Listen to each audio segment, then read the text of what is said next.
Bienvenue sur Africa 24 dans l'Africa Newsroom. Nous sommes ensemble pour une heure d'actualité, une heure de décryptage de l'actualité africaine avec au sommaire le retournement de situation en Guinée-Bissau. La Cour suprême a rejeté les résultats définitifs de la Commission nationale électorale concernant l'élection présidentielle de décembre 2019.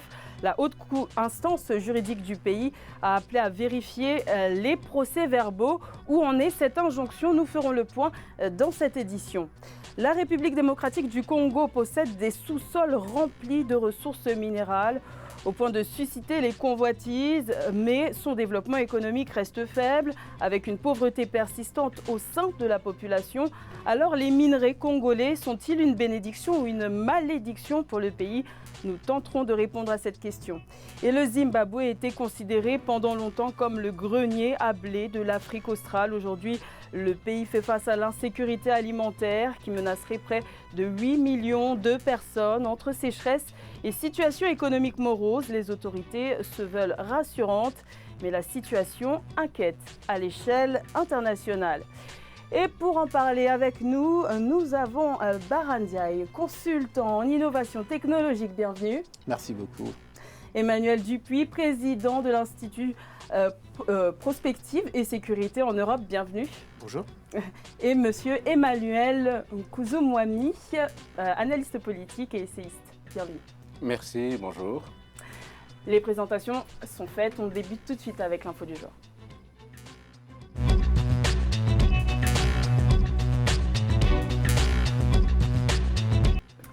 C'est la grande confusion en Guinée-Bissau. La Cour suprême a rejeté les résultats du second tour de l'élection présidentielle du 29 décembre 2019. Le compteur est remis à zéro pour Umaro Sissoko Embalo et Domingos Simoes Pereira.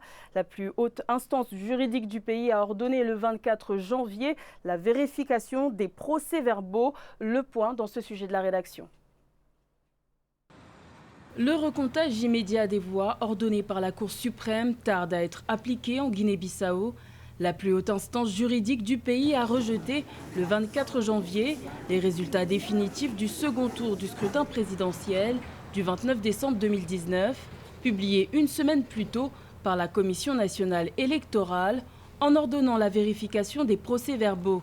Un acte qui désavoue l'organe électoral qui avait déjà crédité le candidat du Madame G15, Umaro Sissoko Embalo, de 53,55% des suffrages contre 46,45% des voix pour le candidat du PAIGC, Domingos Simoes Pereira. Le compteur est désormais remis à zéro. Nous sommes un État de droit. Et je pense que quand la Cour suprême se prononce, toutes les institutions, y compris les particuliers, doivent respecter ce qui est la décision de la Cour suprême. Et dans ces matières, la Cour suprême, c'est l'instance du recours de contentieux électoral. Le candidat malheureux, Domingos Simoes Pereira, qui avait vu son premier recours rejeté par la Cour suprême, a finalement trouvé gain de cause auprès des juges de la plus haute instance juridique du pays, suite à l'introduction d'un second recours pour dénoncer des irrégularités et contester la victoire de son adversaire. Les doutes émis par la Cour suprême ont donc conduit à une vérification qui pourrait changer la donne. Si la CNI assume qu'il a commis une erreur, elle a commis une erreur, si la Cour suprême a déjà délivré une décision, si l'ensemble de la nation bissau-guinéenne attend de savoir exactement quelle était la vérité des urnes, à qui ça gêne d'aller vers les urnes, d'ouvrir les voies et de faire le recomptage direct pour proclamer le président. Les observateurs électoraux avaient pourtant salué le bon déroulement de la récente élection présidentielle de la Guinée-Bissau. L'Union africaine et la CEDEAO s'étaient d'ailleurs exprimées dans ce sens. Une prise de position continentale et régionale précipitée qui est aujourd'hui remise en question. Alors tout d'abord, y a-t-il une différence entre le recomptage des voix et la vérification des procès-verbaux? Car certains y apportent une nuance. Je me tourne vers vous, monsieur Bara Ndiaye. Alors le recomptage des voix, effectivement, c'est une chose. Les procès-verbaux, c'est juste le cumul du recomptage des voix. C'est le résultat du recomptage des voix. Donc moi, je salue d'abord, pour remettre le contexte, la Cour suprême bissau-guinéenne, parce qu'elle vient de donner une leçon magistrale à l'ensemble de la sous-région. Parce que c'est très rare qu'en Afrique, les élections soient contestées et que la Cour suprême l'annule. Ça s'est passé une fois, récemment, c'était au Kenya, en 2017, effectivement, avec l'élection de Uhuru Kenyatta et qui a été validée par la suite, plus tard. Donc, la Guinée-Bissau, qui est un petit pays de 2 millions d'habitants environ, qui se situe au sud du Sénégal, vient de nous donner cette leçon-là. La Cour suprême, elle est courageuse et j'appelle l'ensemble des cours suprêmes des États de prendre cet exemple-là. Pour aller dans le vif en fait, de votre question, c'est que le recomptage des voix, il a été demandé par Domingos Pereira directement à l'issue de la publication des résultats. Donc, il a fait valoir ce qu'on appelle son droit de recours, parce que la Cour suprême, elle sert à ça, et il a été écouté en tant qu'opposant. Au lieu d'envoyer les enfants dans la rue, il a fait un geste noble, en tout cas de responsable politique. La Cour suprême l'a suivi. J'espère qu'il aura gain de cause si ce dont il accuse, les irrégularités, je vais y arriver, dont il accuse le pouvoir en place, vont être constatées, avérées, et puis le recompte sera effectif, j'espère, en sa faveur. Et est-ce que cette vérification des procès-verbaux pourrait changer la donne, Emmanuel Kouzoumoami? C'est compliqué à dire, parce que le recomptage des voix, c'est une opération très complexe. Parce que certaines voix disparaissent après les élections. Alors finalement, il n'y a pas de différence entre recomptage des voix et procès-verbaux. Il y a une différence. Il y a une différence. Le recomptage des voix, ça signifie qu'on va remettre à plat, en quelque sorte, on reprend les urnes, on regarde les voix une à une, papier par papier, pour s'assurer qu'effectivement le comptage a été correct par rapport à ce que nous avions dans les urnes. Ça, c'est le recomptage. Mais ce recomptage est compliqué parce que généralement, après les élections, ce n'est pas seulement en Guinée-Bissau, dans beaucoup de pays africains, après les élections, certaines urnes disparaissent. Certains bulletins ne sont plus retrouvables pour des raisons qu'on peut imaginer aussi, de violence, il y a des violences aussi après les élections. Donc le recomptage des voix, c'est une opération compliquée et risquée, et à mon avis, inopérante. En revanche, les procès-verbaux, c'est autre chose. C'est effectivement le fait que dans chaque bureau de vote, il y a un total des voix qui a été effectué pour chaque candidat. Et donc, à partir de ces procès-verbaux, on peut se dire, ça a été faux, c'est pas faux. Le procès-verbal, par exemple, va nous indiquer que dans un bureau de vote, il y a 0% pour un candidat. Ce qui, bien sûr, n'a aucun sens. On va trouver qu'on a plus d'électeurs que d'habitants, par exemple. Ce qui peut arriver. Donc, plus d'électeurs, par exemple, que de personnes inscrites sur les listes électorales. Là, donc, c'est en fait la vérification technique de l'impossibilité de certains résultats dans certains bureaux de vote. Ça, c'est le recomptage des procès-verbaux. Alors, à la suite de cela, la Cour suprême, c'est une instance supérieure, naturellement, qui se situe au-dessus de nos CENI, de nos... Ce n'est pas seulement en Guinée-Bissau. Nous avons des commissions nationales électorales un peu partout en Afrique aujourd'hui, mais qui doivent retenir, ce sont des instances techniques. Leur mission, c'est d'organiser les élections de façon technique, avec les moyens qu'on met à sa disposition, de façon à ce qu'à la fin des élections, elle puisse dire, d'après les comptages qu'elle a effectués, les résultats finaux. Mais celui qui valide les élections, c'est toujours la Cour constitutionnelle, dans certains cas, ou la Cour suprême. Et elle est tout à fait dans son rôle. Alors après, je m'arrête là en me disant, il y a deux possibilités. Soit effectivement les procès-verbaux, on les retrouve et on redresse les résultats si c'est possible. Soit on s'aperçoit que c'est un micmac qui n'a pas de nom. Et dans ce cas, comme ça s'est passé au Kenya, on annule simplement l'élection et on recommence l'élection à nouveau. Alors on sait que le candidat malheureux, Domingos Simoes Pereira, avait introduit un premier recours qui avait été rejeté. Le deuxième recours qu'il a introduit a porté ses fruits. Pourquoi, Emmanuel Dupuis? Écoutez, on se retrouve dans une situation qui est peut-être un petit peu différente de celle du Kenya. Premièrement, le Parti africain pour l'indépendance de la Guinée et du Cap-Vert était au pouvoir. Donc le fait de dire qu'il y a des irrégularités est un petit peu compliqué. Mais c'était quand même une décision historique. C'est une décision historique, mais c'est quand même avouer qu'il y a sans doute eu non seulement peut-être des irrégularités accessoirement, ni la CEDEAO, ni l'Union africaine, par le biais de Moussa Faki, et encore moins la communauté portugaise, la communauté des pays de langue portugaise, la CPLP, qui avait contrôlé les élections, ne l'ont dit. Mais bon, ça encore une fois, je ne suis pas membre de la Cour suprême. Ce qui est intéressant, c'est qu'il y a eu des recours qui ont été émis par le candidat Domingo Simoes Pereira sur un certain nombre de processus qui jugés irréguliers en amont, parlant d'un piratage informatique, évoquant le fait qu'il y a eu de la non-transparence dans le résultat. Or, c'était bien le PAIGC qui est au pouvoir. Donc ça interroge sur la manière dont cela a été induit. Alors après, pour répondre plus précisément à votre question, entre le recomptage des voix qui me semble plus citoyen, plus démocratique, que le recomptage des procès-verbaux, je crois qu'il faut quand même avoir à l'esprit, et ça je crois que je suis d'accord avec mes deux collègues, en disant que c'est important qu'il y ait des modèles et qu'un candidat qui s'estime lésé puisse prendre à partie toutes les capacités juridictionnelles plus précisément, plutôt que d'éviter de passer à une phase un petit peu plus violente, d'autant plus que se profilent dans le pays voisin, la Guinée-Conakry, des élections qui pourraient évidemment être perturbées ou en tout cas fortement influencées par la manière dont ce conflit va être réglé. J'aimerais qu'on en vienne au rôle de la CEDEAO. Alors, il y a une information qui est tombée aujourd'hui. Une mission du comité ministériel de suivi de la CEDEAO est attendue ce jeudi en Guinée-Bissau. Ma question, c'est est-ce que la CEDEAO en fait trop ? Je ne pense pas qu'il en fasse trop, la CEDEAO. Pourquoi ? Parce que tout simplement, la CEDEAO est dans son rôle. Elle régit en fait tous les États de la sous-région qui sont membres de cette... Elle a souvent intervenu quand même. Elle est souvent intervenue, effectivement, mais un peu tardivement. C'est ce qu'il faut souligner peut-être des fois. Et il faudra intervenir pas en étant partisan, en étant juste dans tous les faits.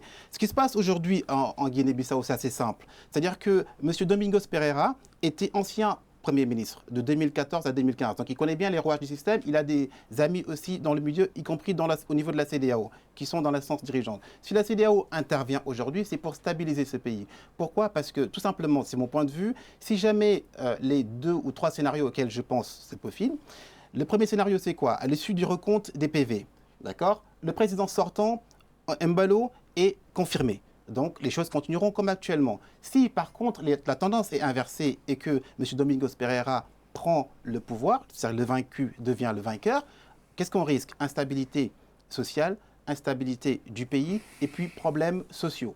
Le troisième scénario, c'est tout simplement... Et je vais finir... Allez-y, finissez. Et je vais finir avec le troisième scénario, c'est que on annule les élections et une nouvelle élection est programmée dans les mois à venir. Ce sera le scénario le plus apaisant, je pense. Est-ce que vous pensez que la CEDEAO s'ingère ? Alors, elle a une raison de s'ingérer, puisque la CEDEAO a été nommée, plus précisément Alpha Condé, a été nommé médiateur de la crise en Guinée-Bissau. Souvenons-nous du contexte. Un coup d'État en 2012, un État qualifié par la communauté internationale, la DEA notamment, comme un narco-État, avec des cartels qui ont assassiné 2 militaires, 2 généraux, dont un ancien chef d'état-major. Un amiral qui est arrêté dans les eaux internationale au large de la Guinée-Bissau. Un contexte très particulier qui a amené une instabilité politique où 3 premiers ministres se sont succédés, dont Domingos Samuel Pereira. D'ailleurs, Embalo est aussi un ancien Premier ministre. Donc évidemment, il y a eu une succession de Premiers ministres, donc une instabilité politique pour laquelle la CEDEAO a choisi... Mais le pays s'est stabilisé depuis 2014, depuis que le président José Mario Vaz est au pouvoir. Le pays s'est stabilisé avec la perspective des élections. On voit bien que les élections n'ont pas forcément stabilisé le pays. Je vais laisser la parole un peu à Emmanuel. Après, je donne la parole à Emmanuel. D'ailleurs, il y a sans doute une centralité dans la responsabilité de la CEDEAO. Il faut avoir à l'esprit que le nouveau président élu a d'emblée dit qu'une fois qu'il sera investi, 45 jours après son élection, il exigerait que Alpha Condé ne soit plus médiateur pour la CEDEAO. Alors il est revenu un peu sur ses propos, il a mis de l'eau dans son... un peu. Un peu, oui, bon. Ouais. Je laisse la parole à M. Emmanuel. La Guinée-Bissau, c'est un pays quand même tout à fait étonnant. Voilà un pays indépendant depuis 1974, c'est tout frais, il a 46 ans comme État indépendant. Et pendant ces 46 ans, je pense qu'on ne peut plus compter le nombre de coups d'État plus l'alternative de coups d'État, les deux mélangés. Donc c'est un pays qui est instable, et déjà depuis 46 ans. Ça, c'est la première chose. Deuxième élément, comme le dit Emmanuel, effectivement, nous avons un parti qui est au pouvoir, le Parti africain pour l'indépendance de la Guinée et du Cap-Vert, qui est au pouvoir depuis ces 46 ans. Tous ceux qui se battent aujourd'hui pour le recomptage des voix ou pour le recomptage des procès-verbaux étaient de près ou de loin au pouvoir déjà auparavant. Ils y étaient. Le président qui a été élu était Premier ministre auparavant. Et là, je reviens sur ce que dit Emmanuel, il y a eu les accords de Conakry, c'est tout frais, c'est en 2016. Donc, on peut dire que le pays connaît en gros 4 ans d'instabilité relative, tout au moins contrôlée, parce qu'il y a eu des successions de premiers ministres depuis 2016. Donc, cette instabilité contrôlée aujourd'hui, il ne faut surtout pas qu'on ruine les efforts par la CEDEAO, puisque c'est elle quand même qui a initié ces accords, aujourd'hui qu'on revienne à la case départ de la guerre civile, comme on l'a connu auparavant. Ouais. Donc, autrement dit, la CEDEAO est tout à fait dans son rôle, d'abord en tant qu'instance régionale de régulation pour l'ensemble des 15 pays de la CEDEAO, premièrement, et deuxièmement, parce que aujourd'hui, en Afrique, on n'a aucun intérêt à ce qu'un pays, dans une région quelle qu'elle soit déstabilisé, puisqu'il déstabilise les pays voisins de facto.